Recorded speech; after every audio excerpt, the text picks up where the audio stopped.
यहूदी और चरवाहा। एक यहूदी का गुजर मुसलमानों की एक बस्ती से हुआ। उसके दिल में एक तरकीब आई कि क्यों ना मैं इन्हीं उनके दीन के ताल्लुक से उनके दिल में शुकूक व शुबहत पैदा करूं और इन्हीं उनके उलमा से बदजन कर दूं। बस्ती में दाखिल होने से पहले ही एक चरवाहे से मुलाकात हुई। यहूदी ने सोचा कि क्यों ना उसी जाहिल से इसकी अबतदा की जाए और इस चरवाहे के दिल व दिमाग में इस्लाम के खिलाफ शुकूक व शुबहत पैदा किया जाए। यहूदी ने इस चरवाहे से मुलाकात की और कहा कि मैं एक मुसलमान मुसाफिर हूँ।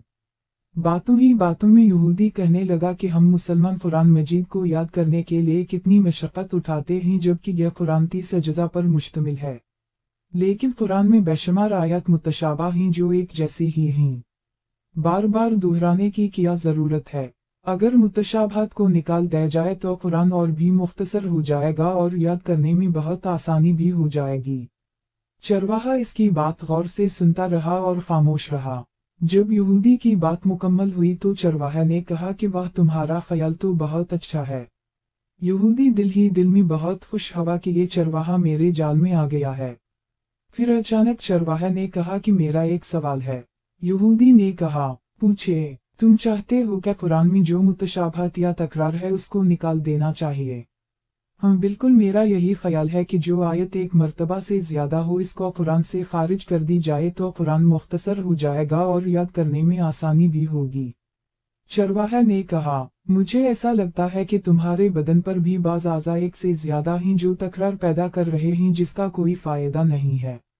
क्यों ना तुम्हारे 2 हाथों में से एक हाथ को काट दिया जाए, 2 पैरों में से एक पैर ही रखा जाए इसलिए कि ये तकरार है।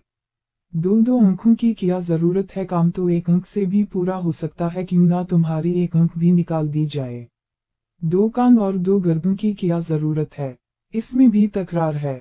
अगर इन तमाम तकरार वाले आज़ा को निकाल दिया जाए तो तुम्हारा बदन भी हल्का हो जाएगा और ग़िज़ा की मिक़दार भी कम हो जाएगी और तुम्हें ज्यादा जिद्दोजहद करने की भी जरूरत नहीं रहेगी। क्या ख्याल है?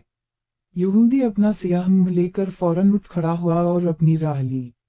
जिंदगी भर यही सोचता रहा कि जब मुसलमानों के चरवाहे की ये फिक्र है तो उनके उलमा के अफकार कैसे होंगे।